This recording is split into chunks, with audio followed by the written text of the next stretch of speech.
మన పెట్టుబడి మన పిల్లల భవిష్యత్తు కోసమే కదా. మీ పెట్టుబడికి నమ్మకమైన వేదిక శ్రీ వాసవి ప్రాజెక్ట్స్. నమస్కారం, వెల్కమ్ టు ఐ డ్రీమ్. ధర్మ మార్గం విత్ విజిత కార్యక్రమానికి స్వాగతం.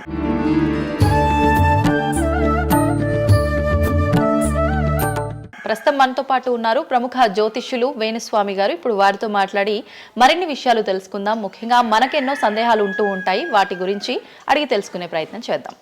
నమస్కారం అండి. నమస్తే తల్లి. ఓం నమో వెంకటేశాయ. వెంకటాద్రి సంస్థానం బ్రహ్మాండే నాశకించిన వెంకటేశ సమోదేవో నా భూతో నా భవిష్యతి. ఇప్పటి వరకు కూడా రకరకాల విపత్తులు అయితే మనం చూసాం. గత ఉగాది మన కొత్త సంవత్సరం నుంచి కూడా ఇప్పటి వరకు చాలా విపత్తులు చూసినాం. అంటే పంచభూతాల్లో ఒక్కొక్కటి ఒక్కొక్క ప్రళయంగా, అగ్ని ద్వారా కావచ్చు, గాలి ద్వారా కావచ్చు, రకరకాలుగా. ఇప్పుడు ఈ గ్రహాల మార్పుల వల్ల ఏవో రాబోతున్నాయని, మొన్న రీసెంట్గా బ్రహ్మంగారి ఇల్లు కూలింది అని, అంటే ఎక్కడ ఏ మూలన ఏం జరిగినా కూడా దాన్ని ప్రతి ఒక్కదానికి లింక్ చేసి దానివల్ల ఏదో దుష్ప్రభావాలు రాబోతున్నాయి, దీనివల్ల ఇబ్బందులు పడబోతున్నారని చెప్పి చెప్తున్నారు. మరి ఈ 2026 మనమైతే ఉగాది నుంచి చూసుకుంటాం, కానీ ఆంగ్ల నూతన సంవత్సరం రాబోతోంది. దీని ద్వారా మనకు ఉగాది వరకు ఈ మధ్య కాలంలో ఎలా ఉండబోతోంది, గ్రహాలు రాశుల పరంగా చూసుకుంటే, పంచభూతాల పరంగా చూసుకుంటే, తర్వాత మనకి సంవత్సరం మారిన తర్వాత ఎలా ఉండబోతోంది. 20 నిమిషాలు ఆడుకుందామనే ప్రయత్నం చేసిన నీకు ఇప్పుడు చిన్న ఫినిషింగ్ టచ్ ఇస్తా. అసలు నువ్వు జనవరి 1కు ముందు నా దగ్గరికి ఇంటర్వ్యూకి ఎందుకు వచ్చినావు? ఎందుకు రావు? ఉగాది కదా నువ్వు రావాలి. ఉగాదిది సపరేట్, అప్పుడు కొత్త పంచాంగం దృష్ట్యా ఇది సపరేట్. క్వశ్చన్ లేదు. ఎందుకని? తప్పు. దీనికి ఆన్సర్ చెప్పినాకనే ముందరకు పోవాలి మనం. ఉగాది 2026 మార్చి 19 నాడు శ్రీ పరాభవన సంవత్సరం వస్తుంది. దానికి కదా మనం పంచాంగం తీసుకోవాలి. నేను ఎందుకు ముందుగా వచ్చానంటే నేను దానికి ఆన్సర్ చెప్తా. మీరు ఎట్లాగో బిజీ పూజల్లో, మళ్ళీ నాకు అవకాశం దొరుకుతుందో లేదో తెలియదు. కాదు కాంపిటీషన్ జీవితములో నిన్ను నువ్వు నిలబెట్టుకోవడానికి కొత్తదనాన్ని ఎంచుకొని నిన్ను నమ్ముకున్నటువంటి ఓనర్కు నీ పూర్తి కర్త కర్మ క్రియ నీ రిజల్ట్ను ఇవ్వడానికి నువ్వు చేస్తున్నటువంటి ఒక ప్రయత్నం, నిన్ను నువ్వు జనాల్లో కొత్తగా ప్రొజెక్ట్ చేసుకోవడానికి చేస్తున్నటువంటి ప్రయత్నం. అదే ప్రయత్నం వేణుస్వామి చేసిండు కామాఖ్య విషయంలో. అమ్మా హిట్లొచ్చారా? అర్థమైందా? కాబట్టి జనాల్లో కొత్తదానంలో కొత్తగా వస్తే నువ్వు గదే యాంకరింగ్ నేర్చుకున్నావు, గాయన గదే అడ్వకేట్ చదువుకుండు, గా టీవీ ఛానల్ గదే చేసింది. మరి గా టీవీ ఛానల్ ఏమో ప్రైమ్ టైం స్లాట్ 2 లక్షలు ఎట్లా పోతుంది? పనికి వాళ్ళ చిన్న ఛానల్లో 2000 ఎందుకు పోతుంది అంటే, వాళ్ళు కష్టపడడానికి వాళ్ళు చేసిన స్టింగ్ ఆపరేషన్లు కావచ్చు, వాళ్ళు జీవితాన్ని నాశనం చేసిన విధానం కావచ్చు, వాళ్ళకి ఆ పేరు వచ్చింది. సో అట్లనే వేణుస్వామి కష్టపడి ఈ స్థాయికి రావడానికి వేణుస్వామికి అంటూ ఒక బ్రాండ్ ఉన్నది.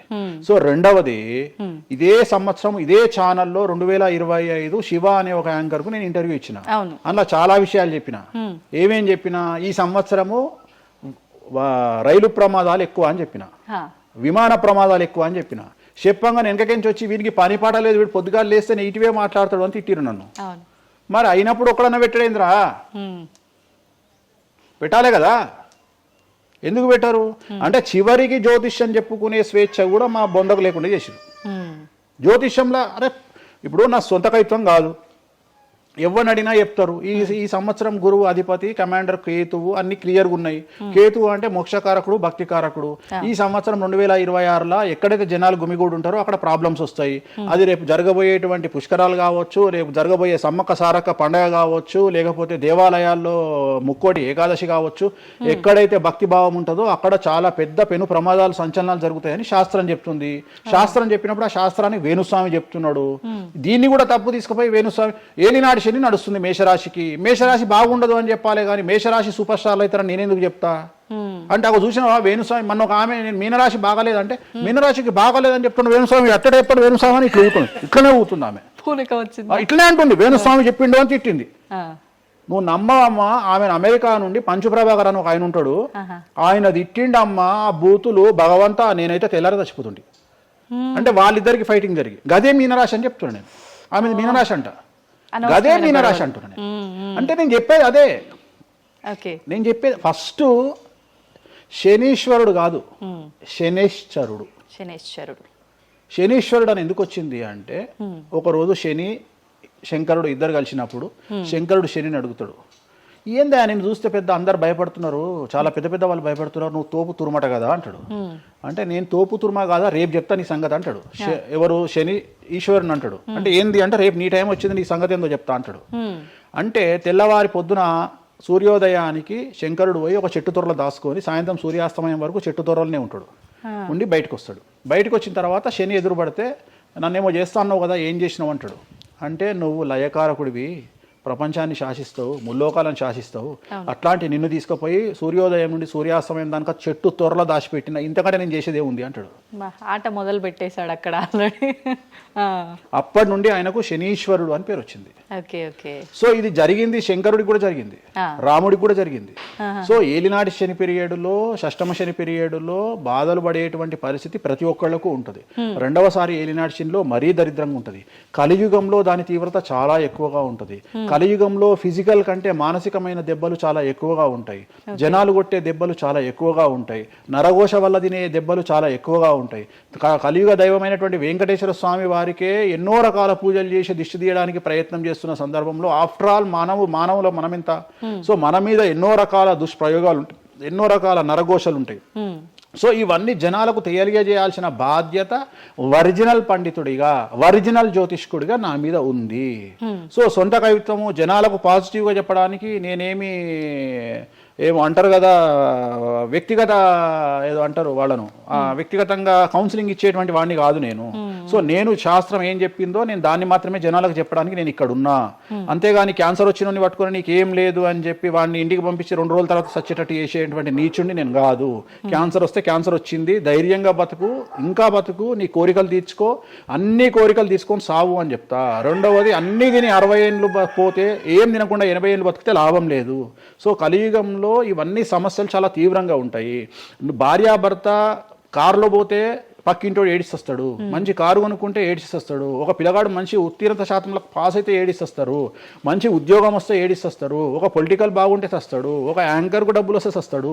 సో ప్రతి దగ్గర ఏడుపు ఏడుపు ఏడుపు, జలసు అనేటువంటిది రాజ్యమేలుతున్నటువంటి సందర్భంలో తెలుగు రాష్ట్రాలలో అది పీక్ స్థాయిలో ఉండేటువంటి పరిస్థితులలో నిజాలు చెప్పి జనాలని భయానికి దూరంగా ఉంచాల్సినటువంటి బాధ్యత నాది, జరగబోయే నష్టం నుండి కాపాడాల్సినటువంటి బాధ్యత నాది అని ఇంతమంది రాళ్ళేసినా, ఇంత చెండాల పనులు చేసినా, వ్యక్తిగతంగా నన్ను విమర్శలు చేసినా నేను ఎవరిని వ్యక్తిగతంగా విమర్శించడం లేదు. ఎందుకంటే ప్రతి ఒక్కడి ముడి కింద ఖచ్చితంగా సమస్యలు ఉంటాయి. ఈ శుద్ధపూస ఎవడూ కాదు. నాకంటూ నెల రోజులు పక్కకు తీస్తే ఒక్కొక్కటి జాతకాలు చెప్పగలుగుతా అందరివి. నేను వాటి జోలికి బోదలుచుకోవట్లేదు. శాస్త్రం ఏం చెప్పిందో శాస్త్ర ప్రామాణికంగా నేను జనాలకు తెలియజేయాలని కోరుకుంటున్నా. సో లాస్ట్ ఇయర్ ఎట్లా జరుగుతుందో 2025లో అనుభవించిన కష్టం కంటే 2026 ఎక్కువ, 2026 కంటే 27 ఎక్కువ, 27 కంటే 28 ఎక్కువ. 2025 నుండి 28 వరకు సమాజంలో ప్రకృతిలో జరిగే సంఘటనల తీవ్రత చాలా ఎక్కువగా ఉండబోతా ఉంది. ప్రకృతి పరంగా, సామాజికంగా, అగ్ని ప్రమాదాల పరంగా, వాహన ప్రయాణాల ప్రమాదంగా చాలా రకాల సమస్యలు ఈ సంవత్సరం ఉండబోతున్నాయి. ఓకే, రాశుల పరంగా ఎలా ఉంటుందండి? సో ఈ సంవత్సరము ఫస్ట్ రాశుల కంటే ముందు మనం మాట్లాడుకోవాల్సింది ఏంటి అంటే, ఈ సంవత్సరము రైలు ప్రమాదాలు, అగ్ని ప్రమాదాలు, వాహన ప్రమాదాలు, అలాగే జన సమీకరణలు ఉన్న చోట, భక్తులు గుమిగూడే చోట, జన సాంద్రత ఉన్న చోట, అది సినిమా థియేటర్లు అవ్వచ్చు, భక్తికి సంబంధించిన ఏరియా అవ్వచ్చు, సో మార్కెట్లు అవ్వచ్చు, మాల్స్ అవ్వచ్చు, వాటిల్లో పెను సంచలనాలు ఈ సంవత్సరం జరిగే అవకాశాలు ఉన్నాయి. ఆర్థిక నష్టము అంటే ఆస్తి నష్టము, జన నష్టము ఉండేటువంటి అవకాశాలు ఉన్నాయి. కాబట్టి జనాలకు చెప్పే విషయం ఏంటంటే, భక్తి పేరుతో జనాలు లేనటువంటి ప్లేస్కి వెళ్ళండి. ముక్కోటి ఉంది, ఖాళీగా ఉన్న వెంకటేశ్వర స్వామి గుడికి వెళ్ళండి హ్యాపీగా. ఆ దేవుడికి డబ్బులు ఇచ్చిన వాళ్ళు అవుతారు, పంతులకు డబ్బులు ఇచ్చిన వాళ్ళు అవుతారు, గుడికి 4 రూపాయలు ఇచ్చిన వాళ్ళు అవుతారు. అట్లనే జనాలు లేనటువంటి ప్లేసుల్లో పుష్కరాలకు వెళ్ళండి ఈ సంవత్సరము. సో జన సాంద్రత ఉన్నటువంటి ప్రదేశాలను ఈ సంవత్సరం అవాయిడ్ చేయడానికి ప్రయత్నం చేయండి. సో టూర్లు మ్యాక్సిమం అవాయిడ్ చేయండి. ఈ సంవత్సరము లోయ ప్రాంతాలలో, కొండ ప్రాంతాలలో, నదీ పరివాహక ప్రాంతాలలో పెను సంచలనాలు నమోదయ్యే అవకాశం ఉంది. టూరిస్టు ప్రాంతాలలో కూడా ప్రాబ్లమ్స్ ఉంటాయి. ఈ సంవత్సరం భారతదేశంలో కొన్ని ప్రదేశాల్లో మత కల్లోలాలు రేగేటువంటి అవకాశం కనిపిస్తూ ఉంది, కర్ఫ్యూ విధించేటువంటి అవకాశం కనిపిస్తూ ఉంది. సో ఇవన్నీ కూడా ఈ సంవత్సరం చాలా తీవ్రంగా ఉండబోతా ఉన్నాయి. సో జాగ్రత్తలు వహిస్తే మంచిది. ఓకే, ఇప్పుడు అంటే ఇవి ఎవరికి, అంటే ఏదైనా గ్రహాల్లో మార్పులు ఉన్న వాళ్ళకా, లేదంటే అంటే ఇదంతా మనం ప్రకృతి పరంగా చెప్పాలి. ప్రకృతి పరంగా దాంట్లో ఎవరు ఉంటారు అంటే, చనిపోయే వాళ్ళని తీసుకుంటే ఆ బాధితులు ఎవరైతే ఉంటారో వాళ్ళ జాతకంలో ఏలినాటి శనో, షష్టమ స్థానంలో శనో, వ్యయ గురువో ఉంటాడు. సో మనం వాళ్ళే అని చెప్పలేం కదా, అక్కడికి పోయిన వాళ్ళల్లో వాళ్ళు ఉంటారు. ఎవడైతే నష్టజాతకుడు ఉంటాడో వాడికి ఆ ఇన్సిడెంట్ జరుగుతుంది. సో ఇది ఓవరాల్ గా సంవత్సర ప్రిడిక్షన్ అంటారు. సో రాబోతున్నటువంటి సంవత్సరం పేరు కూడా చాలా చాలా చాలా కాంట్రవర్షియల్ నేమ్, పరాభవనామ సంవత్సరము. పరాభవము అంటే ఓటమి, అవమానముతో కూడిన ఓటమి అని అర్థం. పరాభవము దుర్యోధనుడికి మయసభలో జరిగినది పరాభవము. సో అలాంటి పరాభవము ఎవరికి జరుగుతుంది అంటే ఎవరి జాతకంలోనైతే ఏలినాటి శని ఉందో, 6వ స్థానంలో శని ఉన్నాడో, 8వ స్థానంలో శని ఉన్నాడో, 12వ స్థానంలో గురువు ఉన్నాడో వాళ్లకు ఈ సంవత్సరం సంచలనాలు ఉండబోతా ఉన్నాయి. అది మేషరాశి కావచ్చు, మీనరాశి కావచ్చు, సింహరాశి కావచ్చు.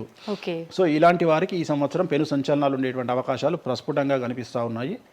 సో ఇది ఓవరాల్గా సంవత్సర ఫలితము. ఇక 12 రాశులకు సంబంధించి ముందుగా మేషరాశి కనుక తీసుకున్నట్లయితే, మేషరాశికి ఈ సంవత్సరము ఏలినాటి శని నడుస్తూ ఉంది. సో ఏలినాటి శని ఒక పక్క గురువు బాగాలేడు, ఒక పక్క రాహు బాగాలేడు, ఒక పక్క కేతు బాగాలేడు. సో ఇలాంటి సందర్భంలో పెను సంచలనాలకు కారణభూతమయ్యేటువంటి అవకాశం ఉంది. సో విద్యార్థులకు ఉత్తీర్ణత శాతం తగ్గుతుంది, కోరుకున్న ప్లేస్మెంట్స్ రావు, వీసా రిజెక్ట్ అయ్యే అవకాశం ఉంది. ఉద్యోగస్తులకు పై అధికారుల వల్ల సమస్యలు ఉంటాయి, ప్రమోషన్లు ఆగిపోతాయి. సో బదిలీలు చాలా దూరంగా బదిలీలు అయ్యే అవకాశం కనిపిస్తూ ఉంది. రాజకీయ నాయకులకు ఫెయిల్యూర్స్ కనిపిస్తూ ఉన్నాయి, ఉన్న పదవులు కోల్పోయే అవకాశం కనిపిస్తుంది, ఎన్నికలలో ఓటమి కనిపిస్తూ ఉంది. రైతులకు మొదటి పంట కంటే రెండవ పంట బాగుండే అవకాశం ఉంది. కళాకారులకు, క్రీడాకారులకు అవకాశాలు తగ్గిపోయి ఆదాయం తగ్గిపోయే అవకాశం ఉంది. స్త్రీలకు సంబంధించి భర్తల మధ్యన గొడవలు అయ్యే అవకాశం ఉంది. అలాగే వ్యాపారస్తులకు, బ్యూరోక్రాట్లకు ఈ సంవత్సరం ఏసీబీ, సిబిఐ, సిఐడి లాంటి కేసులు లేదా ఈడీ కేసులు కనిపిస్తూ ఉన్నాయి. ఈ సంవత్సరం ఓవరాల్గా మేషరాశి వాళ్ళని తీసుకుంటే న్యాయపరమైన ఇబ్బందులు, ఆర్థికపరమైన ఇబ్బందులు, ఆరోగ్యపరమైన ఇబ్బందులు, తండ్రికి సంబంధించిన అపమృత్యు గండము, అలాగే న్యాయపరమైన చిక్కులు, వాహన ప్రమాదాలు, భార్యాభర్తల మధ్యన గొడవలు, ఇవన్నీ మేషరాశి వారికి కనిపిస్తూ ఉన్నాయి. మరి ఏం చేసుకోవాలా అంటే, తిరునల్లా శనీశ్వర ఆలయంలో ప్రత్యేకమైన శని పూజ నిర్వహించుకోవడంతో పాటు నలుపు రంగు దుస్తులకు దూరంగా ఉండడము, నలుపు చెప్పులు, నలుపు వాహనాలకు దూరంగా ఉండడము, లెదర్ వస్తువులకు దూరంగా ఉండడము, నలుపు లెదర్ వస్తువులకు దూరంగా ఉండడం వల్ల సమస్యల నుండి గట్టెక్కుతారు. ఏడాదంతా వీటికి దూరంగా ఉండాలి. మరి తర్వాత నెక్స్ట్ వృషభ రాశి. సో వృషభ రాశి వారికి ఈ సంవత్సరం 100కు ఇంచుమించుగా 75% అనుకూలంగా ఉంది. రాహువు, కేతువు, గురువు, శని అనుకూలత కనిపిస్తూ ఉంది. చాలా బాగుండబోతా ఉంది. ఈ సంవత్సరం మే నుండి విపరీతమైన రాజయోగం పట్టబోతా ఉంది. చాలా అనుకూలంగా ఉంది. విద్యార్థులకు ఉత్తీర్ణత శాతం ఉంటుంది. స్త్రీలకు అనుకూలమైన ఫలితాలు ఉంటాయి. స్త్రీలకు మీ ఇంట్లో కమాండింగ్ అంతా మీదే ఉంటుంది. రాజకీయ నాయకులకు ఎన్నికలలో విజయాలు సాధిస్తారు. డబ్బులు ఎక్కువ ఖర్చైనా విజయాలు సాధిస్తారు.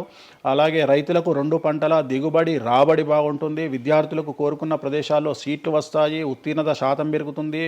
అవివాహితులకు వివాహ యోగ సూచనలు కనిపిస్తున్నాయి. సంతానం లేని వారికి సంతాన యోగం కనిపిస్తూ ఉంది. వ్యాపారస్తులకు, అన్ని రంగాల వ్యాపారస్తులకు అనుకూలమైన ఫలితాలు ఉండబోతా ఉన్నాయి. క్రీడాకారులకు, కళాకారులకు అవకాశాలు, ఆదాయము పెరుగుతాయి. ఓవరాల్గా ఈ సంవత్సరం పూర్తి స్థాయిలో మీకు ఎటువంటి సమస్యలు కనిపించడం లేదు. చాలా బాగుంది కాబట్టి మీకు ఎటువంటి రెమెడీస్ అవసరం లేదు. వీలైతే సోమవారం నాడు శివాలయంలో రుద్రాభిషేకాన్ని నిర్వహించుకోండి. సో నెక్స్ట్ మిథున రాశి. ఈ సంవత్సరం ఏదైనా రాశి 100కు 110% అనుకూలంగా ఉంది అంటే మిథున రాశి. సో గురువు, రాహువు, కేతువు అన్ని గ్రహాలు అనుకూలంగా ఉన్నాయి. పట్టిందల్లా బంగారంగా ఉంటుంది. గురువు అతిచారం వల్ల మీ జాతకం చాలా బాగుండబోతా ఉంది. గత 10 సంవత్సరాల నుండి మీరు పడుతున్నటువంటి కష్టాలన్నీ తొలగిపోయే అవకాశాలు కనిపిస్తూ ఉన్నాయి. సో కొత్త స్పీడ్తో ముందుకు వెళ్ళండి. కొత్త ఆలోచనలు చేయండి. ఎంత గొప్పగా జీవితంలో ముందుకెళ్లాలో ప్లాన్ చేయండి. చాలా గొప్పగా ఆలోచించండి. చిన్నగా ఆలోచన చేయకండి. గురువు విపరీత రాజయోగాన్ని ఇవ్వబోతా ఉన్నాడు. దైవబలం మీకు అనుకూలంగా ఉంది. గురుబలం మీకు అనుకూలంగా ఉంది. శనిబలం మీకు అనుకూలంగా ఉంది. కాబట్టి కొత్త వ్యాపారాలు ప్రారంభించండి. విపరీతమైనటువంటి చాలా గొప్పగా కలలు కనండి. ఆ కలలను సాకారం చేసుకునే దిశగా ప్రయాణం చేయండి. విద్యార్థులకు అనుకూలంగా ఉంది. ఉద్యోగస్తులకు అనుకూలంగా ఉంది. వ్యాపారస్తులకు అనుకూలంగా ఉంది. రైతులకు 2 పంటలు అనుకూలంగా ఉంది. సో ప్రతి వాళ్ళు చెరువులు, తర్వాత చేపల చెరువులు, రొయ్యల చెరువులు పండించే వాళ్ళకు అనుకూలంగా ఉంది. పౌల్ట్రీ ఫామ్ వాళ్ళకు అనుకూలంగా ఉంది. రాజకీయ రంగం వారికి అనుకూలంగా ప్రజల్లో మంచి మార్పులు కనిపిస్తూ ఉన్నాయి. స్త్రీలకు మీదే కమాండింగ్గా ఉంటుంది. కుటుంబంలో మీరు ఏం చెప్తే అది జరిగేటువంటి అవకాశాలు కనిపిస్తూ ఉన్నాయి. సో మిథున రాశి వారికి పూర్తి స్థాయిలో అనుకూలంగా ఉంది. ఎటువంటి రెమెడీస్, ఎటువంటి పూజలు అవసరం లేదు. అద్భుతమైతే వీళ్ళది. నెక్స్ట్ కర్కాటక రాశి. సో నెక్స్ట్ కర్కాటక రాశి. సో కర్కాటక రాశి వారికి కూడా ఇంచుమించు 90% అనుకూలంగా ఉంది. కాకపోతే ఇక్కడ ఉన్న సమస్య ఏంటి అంటే మే వరకు 2026 మే వరకు కొద్దిగా వీళ్ళకు గురువు 12వ ఇంట్లో ఉన్నాడు కాబట్టి కాళ్ళు చేతులు విరిగే అవకాశం ఉంది, దెబ్బలు తగిలించుకునే అవకాశం కనిపిస్తూ ఉంది. జాగ్రత్తగా ఉండండి. సాధ్యమైనంత వరకు yellow colour, lemon yellow colour దుస్తులు ధరించే ప్రయత్నం చేయండి. చాలా అనుకూలంగా ఉండబోతా ఉంది. రాజకీయ రంగంలో ఉండే వాళ్లకు విపరీతమైనటువంటి విజయాలు సిద్ధిస్తాయి. జనాల్లో అనుకూలమైన వాతావరణం ఉంటుంది. వ్యాపారస్తులకు విశేషించి అనుకూలంగా ఉంటుంది. విద్యార్థులకు అనుకూలంగా ఉంటుంది. అలాగే రైతులకు అనుకూలంగా ఉంటుంది. కళాకారులకు, క్రీడాకారులకు మరీ అనుకూలంగా ఉంటుంది.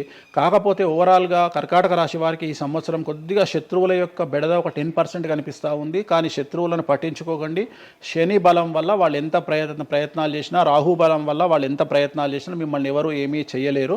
సో మీరు చేయాల్సింది ప్రతి గురువారం నాడు లెమన్ ఎల్లో దుస్తులు ధరించే ప్రయత్నం చేయండి. అలాగే శ్రీకాళహస్తిలో గురు దక్షిణామూర్తి వద్ద గురువారం నాడు గురుహోరలో గురువుకు అంటే దక్షిణామూర్తికి అష్టోత్తర పూజ చేయించుకోండి. అలాగే పసుపు రంగు పువ్వు ఏదైనా ఉంటే అక్కడ నుండి తెచ్చుకొని ఇంట్లో పెట్టుకోండి. మీకు అనుకూలమైన ఫలితాలు ఉంటాయి. అంటే శని వీళ్ళకి ఫేవర్గా ఉన్నాడా? అంటే శని వీళ్ళకి చాలా ఫేవర్గా ఉన్నాడు. రాహు ఫేవర్గా ఉన్నాడు. కేతు ఫేవర్గా ఉన్నాడు.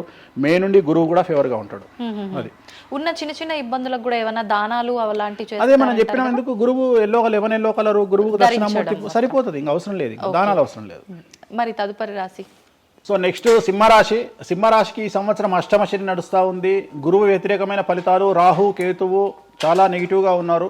సో ఇంచుమించుగా 4 గ్రహాలు వ్యతిరేకమైన దిశలో ఉన్నాయి. అష్టమ శని అంటే తల్లికి ఆరోగ్యపరమైన ఇబ్బందులు ఉంటాయి, మానసికమైన ఇబ్బందులు ఉంటాయి, శారీరకమైనటువంటి అనారోగ్య సమస్యలు ఉంటాయి. అలాగే ఆర్థికపరమైన ఇబ్బందులు, న్యాయపరమైన చికాకులు ఉంటాయి. జాగ్రత్తగా ఉండండి. నలుపు రంగు దుస్తులకు దూరంగా ఉండండి. విద్యార్థులకు సమస్యలు, ఉద్యోగస్తులకు సమస్యలు, వ్యాపారస్తులకు సమస్యలు, ఈడీ కేసులు, పోలీస్ కేసులు, బ్యూరోక్రాట్స్కు సిబిఐ కేసులు, రైతులకు పంటల దిగుబడిలో నష్టము, కళాకారులకు, క్రీడాకారులకు వాళ్ళ అవకాశాలను ఇతరులు దక్కించుకునేటువంటి అవకాశం కనిపిస్తూ ఉంది. స్త్రీలకు భార్యాభర్తల మధ్యన గొడవలు. సో ఓవరాల్గా సింహరాశి వారికి ఏ రంగంలో వారైనా సమస్యలు కనిపిస్తూ ఉన్నాయి. అష్టమ శని ప్రభావం కనిపిస్తూ ఉంది కాబట్టి నలుపు రంగు దుస్తులకు దూరంగా ఉండండి. తిరునల్లార్ శనీశ్వర ఆలయంలో ప్రత్యేకమైన శని పూజను నిర్వహించుకోవడం ద్వారా సమస్యల నుండి గట్టెక్కుతారు. ఓకే. సో నెక్స్ట్ కన్యారాశి. ఈ సంవత్సరం కన్యారాశి వారికి ఇంచుమించు 75% అనుకూలంగా ఉండబోతా ఉంది. శని, అలాగే కుజుడు, రాహువు, కేతువు, గురువు అనుకూలతల వల్ల చాలా చాలా అనుకూలంగా ఉండబోతా ఉంది. ఒకే ఒక్క సమస్య ఈ సంవత్సరం ఉండేది, భార్యాభర్తల మధ్యన ఈగోలు కానీ క్లాషెస్ కానీ వచ్చే అవకాశం ఉంది. సో కాంప్రమైజ్ అవ్వడానికి ప్రయత్నించండి. భార్య దగ్గర భర్త, భర్త దగ్గర భార్య, కాంప్రమైజ్ అవ్వండి. ఈగోలకు పోవద్దు, జెలస్లకు పోవద్దు. ఆర్థికపరమైన అంశాల్లో జాగ్రత్తగా ఉండండి. విద్యార్థులకు అనుకూలత కనిపిస్తూ ఉంది. రాజకీయ నాయకులకు అనుకూలత కనిపిస్తూ ఉంది. వ్యాపారస్తులకు, కళాకారులకు, క్రీడాకారులకు విశేషమైన యోగం లభించబోతూ ఉంది.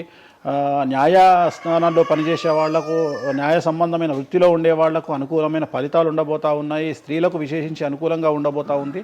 సో ఈ సంవత్సరం కన్యారాశి వారికి పూర్తిగా అనుకూలమైనటువంటి ఫలితాలు కనిపిస్తూ ఉన్నాయి. వీరు చేయాల్సినటువంటి రెమెడీ, సోమవారం నాడు రుద్రాభిషేకాన్ని శివాలయంలో నిర్వహించండి. సమస్యల నుండి గట్టెక్కుతారు. సో నెక్స్ట్ తులారాశి. తులారాశి వారికి షష్టమ స్థానంలో శని కనిపిస్తూ ఉన్నాడు. కాకపోతే గురువు విపరీత రాజయోగాన్ని ఇవ్వబోతా ఉన్నాడు. వీళ్ళకి గురు బలము మరియు దైవ బలం అనుకూలంగా ఉండడం వల్ల మీ జీవితాన్ని కొత్తగా ప్రొజెక్ట్ చేసుకునేటువంటి అవకాశం మీకు దేవుడు కల్పిస్తూ ఉన్నాడు. ముందుకు వెళ్ళే ప్రయత్నం చేయండి. చాలా కొత్తగా మిమ్మల్ని మీరు ఆవిష్కరించుకునే ప్రయత్నం చేయండి. మిమ్మల్ని మీరు కొత్తగా సమాజానికి చూపించుకోండి. దానివల్ల మీ ఆలోచనలు మార్చుకోండి. చాలా గొప్పగా థింక్ చేయండి. గొప్పగా కలలు కనండి. వాటిని సాకారం చేసుకోండి. గురువు అనుకూలంగా ఉన్నాడు. కాకపోతే కుటుంబంలో పెను సంచలనం జరిగే అవకాశం కనిపిస్తూ ఉంది. 6వ స్థానము భాగ్యానికి మరియు శత్రుత్వానికి కారకుడు కాబట్టి శని వల్ల సంచలనం జరిగే అవకాశం ఉంది. విద్యార్థులు, ఉద్యోగస్తులు, వ్యాపారస్తులు, కళాకారులు, క్రీడాకారులు, రైతులు, అలాగే రాజకీయ నాయకులు ఎవరైనా సరే వాళ్ళ జీవితంలో ఏదో ఒక పెను సంచలనం జరిగే అవకాశం కనిపిస్తూ ఉంది. నలుపు రంగు దుస్తులకు దూరంగా ఉండండి. తిరునల్లార్ శనీశ్వర ఆలయంలో ప్రత్యేకమైన శని పూజ నిర్వహించడం ద్వారా సమస్యల నుండి బయటపడతారు. నెక్స్ట్ వృశ్చిక రాశి. వృశ్చిక రాశి వారికి అర్ధాష్టమ శని వెళ్ళిపోయింది. శని, గురువులు అనుకూలంగా ఉన్నారు. రాహు, కేతువులు అనుకూలంగా ఉన్నారు. కళాకారులు, క్రీడాకారులు, ఉద్యోగస్తులు, విద్యార్థులు, వ్యాపారస్తులు, రైతులు, రాజకీయ నాయకులు, స్త్రీలు, అన్ని రంగాల వారికి పూర్తిగా 100కి 100% అనుకూలంగా ఉన్నటువంటి రాశి వృశ్చిక రాశి. పూర్తి స్థాయిలో విశాఖ 4, అనురాధ 1, 2, 3, 4, జ్యేష్ఠ 1, 2, 3, 4, 9 పాదాల వారికి విశేషించి రాజయోగంగా భావించాల్సి ఉంటుంది. మే వరకు విపరీత రాజయోగం కనిపిస్తూ ఉంది. మే తదుపరి కూడా అనుకూలమైన ఫలితాలను పొందుతారు. కాబట్టి వీరికి ఎటువంటి రెమెడీస్, ఎటువంటి పూజలు అవసరం లేదు. చాలా గొప్పగా కళలు కనండి, మీకున్నటువంటి కళలను సాకారం చేసుకోండి, మీకు ఎటువంటి రెమెడీస్ కూడా అవసరం లేదు. నెక్స్ట్ ధనుసు రాశి వారికి అర్ధాష్టమ శని నడుస్తూ ఉంది. అర్ధాష్టమ శని అనేటువంటిది డబ్బులను అధికంగా ఇచ్చి ఆ డబ్బుల ద్వారా సమస్యలు తెచ్చేటువంటి ఒక పరిస్థితి. అంటే డబ్బులు లేకపోతేనే సమస్యలు అంటారా, డబ్బులు ఉంటే కూడా సమస్యలు. డబ్బులు ఉన్నప్పుడు వాటిని మనం ఖర్చు చేసే విధానంలో సమస్యలు, వాటిని మనం ఎలా సమాజంలో ఖర్చు పెట్టబోతున్నామనే సమస్యలు ఏర్పడేటువంటి అవకాశం ఉంది. కాబట్టి మీరు ఇన్వెస్ట్మెంట్ చేయడంలో కానీ, అప్పులు ఇవ్వడంలో కానీ, ఎవరికైనా అప్పులు ఇవ్వడంలో కానీ, చిట్టీలు వేయడంలో కానీ, సహాయం చేయబోయేటప్పుడు కానీ జాగ్రత్తలు తీసుకోండి. ఎటువంటి పరిస్థితుల్లోనూ డబ్బులు ఎవరికి ఇవ్వవద్దు. సో ధనుస్సు రాశి వారికి డబ్బు పరంగా సమస్యలు ఏర్పడే అవకాశం ఉంది. రాక డబ్బులు వచ్చినాయి కాబట్టి తీసుకెళ్ళి వేరే వాళ్ళకి ఇచ్చి మోసపోయే అవకాశాలు కనిపిస్తూ ఉన్నాయి. ఈ ఒక్క విషయంలో ధనుసు రాశి వాళ్ళు జాగ్రత్తలు తీసుకుంటే విద్యార్థులకు, ఉద్యోగస్తులకు, కళాకారులకు, క్రీడాకారులకు, రాజకీయ నాయకులకు, స్త్రీలకు, వ్యాపారస్తులకు, రైతులకు, అన్ని రంగాల వారికి ఈ సంవత్సరం అనుకూలంగా ఉంటుంది. ఓన్లీ మీరు చేయాల్సిన రెమెడీ నలుపు రంగు దుస్తులకు దూరంగా ఉండండి. తిరునల్లార్ శనీశ్వర ఆలయంలో ప్రత్యేకమైన శని పూజ నిర్వహించడం ద్వారా సమస్యల నుండి గట్టెక్కుతారు. నెక్స్ట్ మకర రాశి వారికి ఈ సంవత్సరం చాలా అనుకూలంగా ఉంది. ఈ సంవత్సరం అండర్లైన్ చేయాల్సిన విషయం ఏమిటంటే మకర రాశి వారికి భార్యాభర్తల మధ్యన గ్యాప్ ఏర్పడేటువంటి అవకాశం ఉంది. గొడవలు వచ్చే అవకాశం ఉంది. ఈగోస్ వల్ల కానీ వేటి వల్ల అయినా సమస్యలు వచ్చే అవకాశం ఉంది. అది కాకుండా విద్యార్థులకు అనుకూలతలు ఉంటాయి, ఉద్యోగస్తులకు అనుకూలతలు ఉంటాయి, రైతులకు 2 పంటల దిగుబడి రాబడి ఉంటుంది. అలాగే రాజకీయ నాయకులకు సమాజంలో మంచి పేరు ప్రఖ్యాతులతో పాటు పదవులు సిద్ధిస్తాయి. రైతులకు 2 పంటల దిగుబడి రాబడి ఉంటుంది. వ్యాపారస్తులకు రూపాయికి 100 రూపాయల లాభం ఉంటుంది. స్త్రీలకు కోరుకున్నటువంటి ఫలితాలు ఉంటాయి. అన్ని రంగాల వారికి అనుకూలమైన ఫలితాలు మకర రాశి వారికి ఉండబోతా ఉన్నాయి. వీరు సోమవారం నాడు శివాలయంలో రుద్రాభిషేకం నిర్వహించుకున్నట్లయితే సమస్యల నుండి గట్టెక్కుతారు. సో నెక్స్ట్ కుంభరాశి వారికి ఏలినాటి శని చివరి అంకంలో ఉంది. చాలా సమస్యలు కనిపించబోతా ఉన్నాయి. కుటుంబంలో ఎవరిని తీసుకున్నా విద్యార్థులు, ఉద్యోగస్తులు, వ్యాపారస్తులు, కళాకారులు, క్రీడాకారులు, రాజకీయ నాయకులు, స్త్రీలు, ఉద్యోగస్తులు, బ్యూరోక్రాట్లు అందరికీ సమస్యలు ఉన్నాయి. వాహన ప్రమాదాలు, పోలీస్ కేసులు, కోర్టు కేసులు, ఆరోగ్యపరమైన ఇబ్బందులు, మానసికమైన ఇబ్బందులు, స్త్రీలకైతే థైరాయిడ్ సమస్యలు, పీసీఓడి సమస్యలు, గర్భసంచికి సంబంధించిన సమస్యలు, మానసికమైన ఇబ్బందులు బాధించే అవకాశం కనిపిస్తూ ఉంది. జాగ్రత్తగా ఉండండి. నలుపు రంగు దుస్తులకు దూరంగా ఉండండి. శనివార నియమాన్ని పాటించండి. సప్త శనివార వ్రతాన్ని పాటించండి. సప్త శనివార వ్రతం అంటే శనివారం నాడు శ్రీ వెంకటేశ్వర స్వామి వారికి సంబంధించినటువంటి వ్రతము. ఇది పుస్తకం మీకు మార్కెట్లో దొరుకుతుంది. తీసుకొచ్చుకొని 7 వారాల పాటు 7 శనివారాల పాటు చేయండి. సమస్యల నుండి గట్టెక్కుతారు. ఇక చివరిది లాస్ట్ది అనేటువంటిది మీనరాశి వారికి ఈ సంవత్సరం జన్మశని నడుస్తూ ఉంది. జన్మశని చాలా డేంజరస్గా ఉండబోతూ ఉంది. ఏ రంగంలో ఉండే వారికైనా ఈ సంవత్సరం సమస్యలు తప్పవు. ఆర్థికంగా, సామాజికంగా, న్యాయపరంగా, ఆరోగ్యపరంగా, వాహన ప్రమాదాలు అవ్వచ్చు, ఆర్థికపరమైన నష్టాలు అవ్వచ్చు, పోలీస్ కేసులు అవ్వచ్చు, ఇంట్లో తల్లిదండ్రులు ఒకళ్లకు ప్రాణగండాలు అవ్వచ్చు, భార్యాభర్తల మధ్యన గొడవలు అవ్వచ్చు. మరీ ముఖ్యంగా ఈ సంవత్సరం మీనరాశి జాతకులు ఉండేటువంటి ఇళ్లలో మగవాళ్లకు సంపాదన లేకుండా ఖాళీగా ఉండడం వల్ల ఆడవాళ్లు మాత్రమే సంపాదించి, ఆడవాళ్ల ఉద్యోగంతో డబ్బులు సంపాదించి, ఆడవాళ్ల అంటే భార్యల మీదనో, ఆడవాళ్ల కూతుళ్ళ మీదనో, తల్లి మీదనో బ్రతికేటువంటి పరిస్థితి మగవాళ్లకు ఉండే అవకాశం ఉంది. కాబట్టి ఈగోలను చంపుకోండి. సో ఆడవారి మీద బ్రతకడానికి సిద్ధపడండి, కష్టపడండి, మానసికంగా సంసిద్ధులుగా ఉండండి. అంటే అలాంటి ఒక కండిషన్ ఈ సంవత్సరం ఉండబోతా ఉంది. ఈ ఒక్క సంవత్సరాన్ని కనుక మీరు దాటగలిగితే మీ జీవితంలో మంచి మంచి మంచి పొజిషన్లకు వెళ్తారు. సో నలుపు రంగు దుస్తులకు దూరంగా ఉండండి. రాత్రిపూట ప్రయాణాలు చేయకండి. వాహన ప్రమాదాలు జరిగే అవకాశం కనిపిస్తూ ఉంది. జన సమూహం ఉన్నటువంటి ప్రాంతాలకు వెళ్ళకండి. సో జాగ్రత్తలు తీసుకోండి. నలుపు రంగు దుస్తులకు దూరంగా ఉండండి. తిరునల్లార్ శనీశ్వర ఆలయంలో ప్రత్యేకమైన శని పూజ నిర్వహించడం ద్వారా సమస్యల నుండి బయటపడతారు. ఇప్పుడు ఈ రాశి ఫలాల్ని ఈ మధ్యకాలంలో చాలా మంది ఫాలో అవుతున్నారండి. ఇది అక్షరం అంటే పేరులో మొదటి అక్షరాన్ని బట్టి ఫాలో అవ్వాలా, లేదంటే డేట్ ఆఫ్ బర్త్ బట్టి వచ్చే రాశిని ఫాలో అవ్వాలా? ఇది పేరులో దాని సంబంధం లేదు. డేట్ ఆఫ్ బర్త్ ప్రకారం చూసుకోవాలి. రెండోది ఇది గోచారం, గ్రహచారం వేరు, గోచారం వేరు. ఇది జస్ట్ గోచారం ప్రకారం ఎలాగైతే మనము సౌరమానం ప్రకారము మనం చూసుకుంటామో అలా ఇది ఓన్లీ చాంద్రమానం ప్రకారము మీ నక్షత్రం ప్రకారం చూసుకోవాల్సిందే. మళ్ళీ వ్యక్తిగతమైన జాతకం వేరు. అంటే ఒక 3-4 రాశులు మినహాయించి అన్ని రాశుల వారికి కొంచెం ఇబ్బందికర పరిస్థితులే ఉన్నాయి. దానికి మీరు చెప్పిన రెమెడీస్ చేసుకుంటే సరిపోతుంది. ధన్యవాదాలండి, చాలా చక్కగా వివరించారు. ఓం నమో వెంకటేశాయ.